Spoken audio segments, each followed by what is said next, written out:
My name is Ellie Ferris, and this is 1969 by Alex Dimitrov.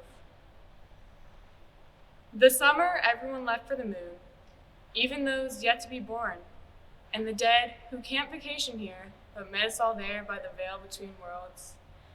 The number one song in America was, in the year 2525, because who has ever lived in the present when there's so much of the future to continue without us?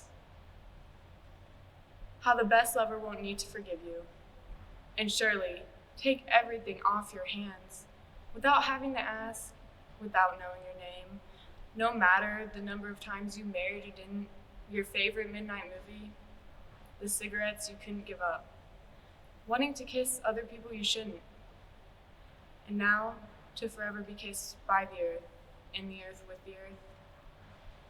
When we all briefly left it, to look back on each other from above, shocked by how bright even our pain is, running wildly beside us like an underground river,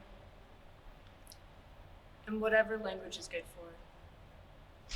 A sign, a message left up there that reads, "Here, men from the planet Earth first set foot upon the moon, July 1969 AD. We came in peace for all mankind, then returned to continue the war." Thank you.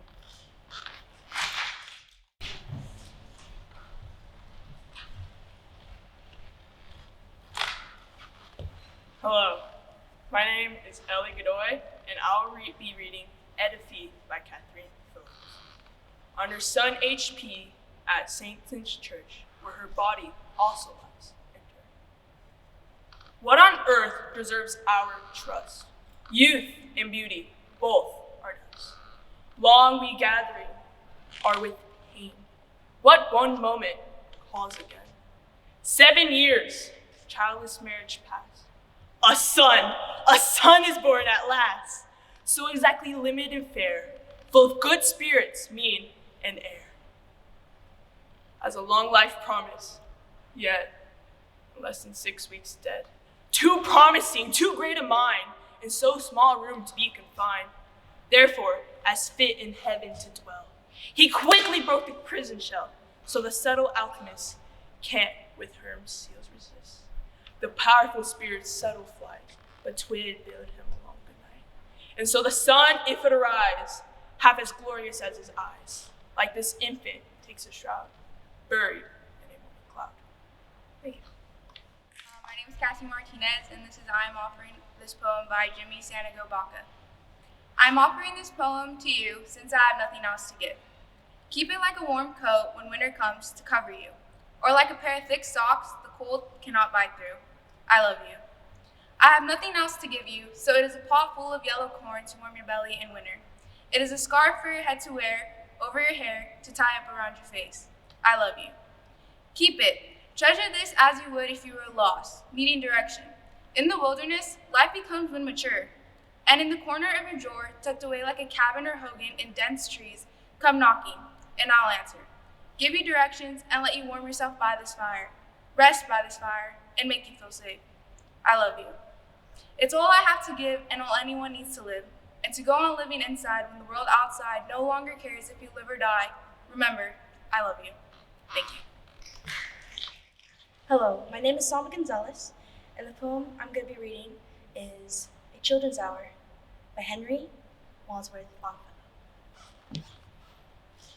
Between the dark and the daylight, when the night is beginning to lower, comes a pause in the day's occupations that is known as the children's hour. I hear in the chamber above me the patter of little feet, the sound of a door that is open and voices soft and sweet. From my study, I see in the lamplight descending the broad hall stair, grave Alice and laughing Allegra, and Edith with golden hair. A whisper, and then a silence. Yet I know by their merry eyes they're plotting and planning together to take me by surprise. A sudden rush from the stairway, a sudden raid from the hall. By 3 doors left unguarded, they entered my castle wall. They climbed up into my turn, or the arms and back of my chair. If I tried to escape, They surround me. They seem to be everywhere. They almost devour me with kisses, their arms about me entwined, till I think of the bishop on Bingen in his mouse tower on the Rhine. Do you think, oh blue-eyed banditti, because you have scaled the wall, such an old mustache as I am is not a match for you all? I have you fast in my fortress, and will not let you depart, but put you down into the dungeon in the round tower of my heart, and there will I keep you forever. Yes, forever and a day, till the walls shall crumble to ruin and molder and dust away. Thank you. My name is Emily Valdez, and I will be reciting Cartoon Physics Part 1 by Nick Flynn. Children under, say, 10 shouldn't know that the universe is ever expanding, inexorably pushing into the vacuum. Galaxies swallowed by galaxies, whole solar systems collapsing, all of it acted out in silence. At 10, we are still learning the rules of cartoon animation, that if a man draws a door on a rock, only he can pass through it. Anyone else who tries will crash into the rock. 10-year-olds should stick with burning houses, car wrecks, ships going down, earthbound, tangible disasters, arenas where they can be heroes. You can run back into a burning house. Sinking ships have lifeboats.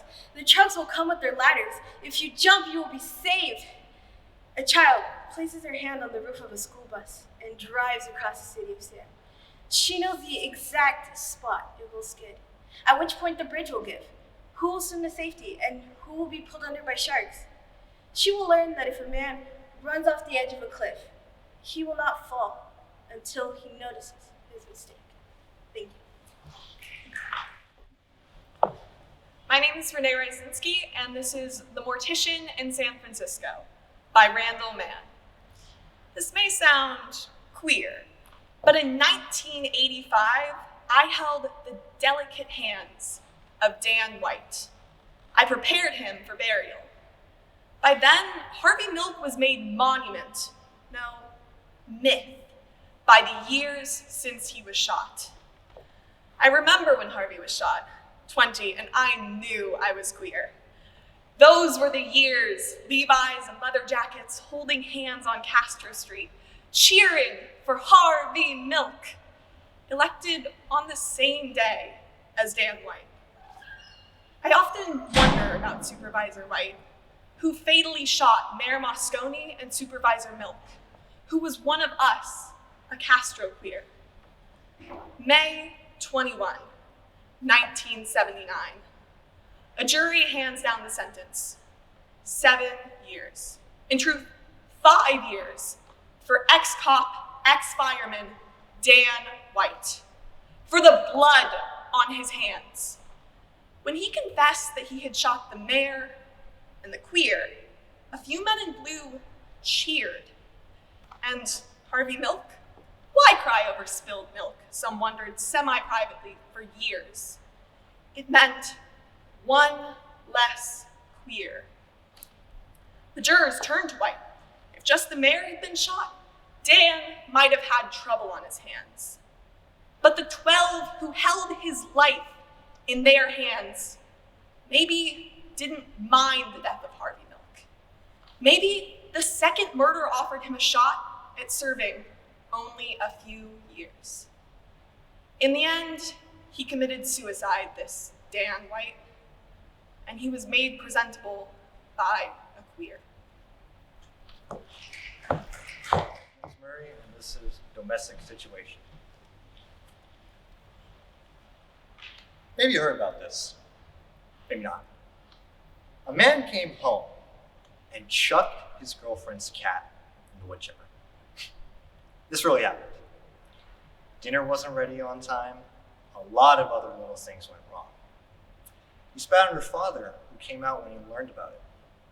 He also broke her pinky, stole her checks, and got her sister pregnant.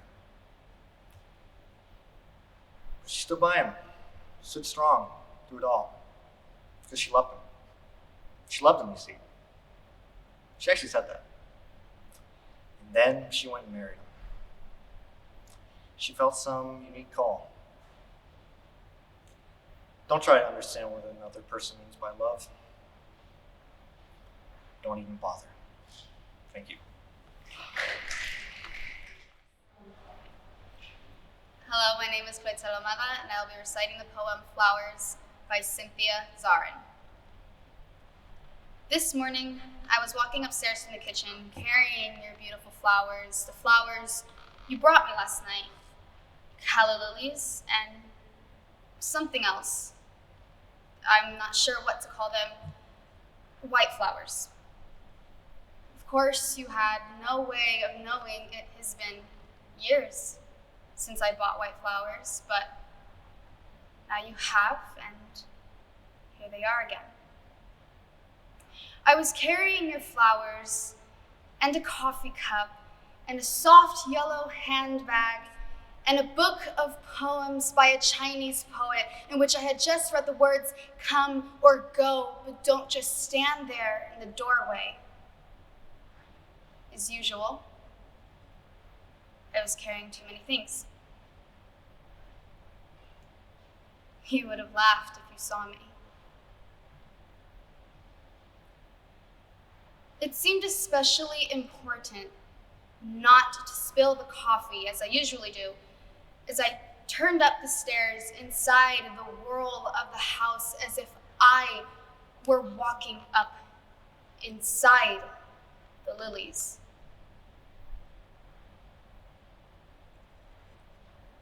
I do not know how to hold all the beauty and sorrow of my life. Thank you.